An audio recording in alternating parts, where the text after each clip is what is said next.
Neat 2024 paper leak కేసులో నిందితుడికి CBI clean chit ఇచ్చింది. Neat 2024 paper leak కేసులో సంజీవ్ కుమార్ ప్రధాన నిందితుడిగా ఉన్నారు. దర్యాప్తులో పేపర్ దొంగతనం, పంపిణీతో సంజీవ్ కుమార్ కు సంబంధం లేదని సీబీఐ తెలిపింది.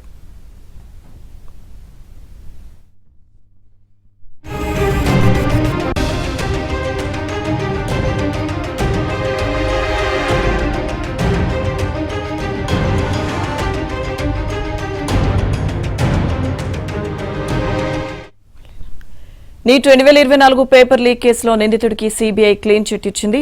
నీట్ 2024 పేపర్ లీక్ కేసుకు సంబంధించి ఈ కేసులో సంజీవ్ కుమార్ ప్రధాన నిందితుడిగా ఉన్నాడు. దర్యాప్తులో పేపర్ దొంగతనం, పంపిణీతో సంజీవ్ కుమార్ కు సంబంధం లేదని సీబీఐ తెలిపింది.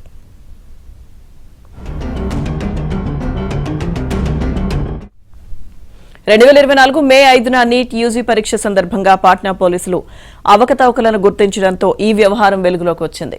గతేడాది ఏప్రిల్లో పాట్నాలో సంజీవ్ కుమార్ ను అరెస్ట్ చేశారు. 2024 జూన్ 23న ఈ కేసును సీబీఐకి బదిలీ చేశారు. సంజీవ్ కుమార్ పై ఛార్జ్షీట్ ఎందుకు దాఖలు చేయలేదో సీబీఐ వివరించింది.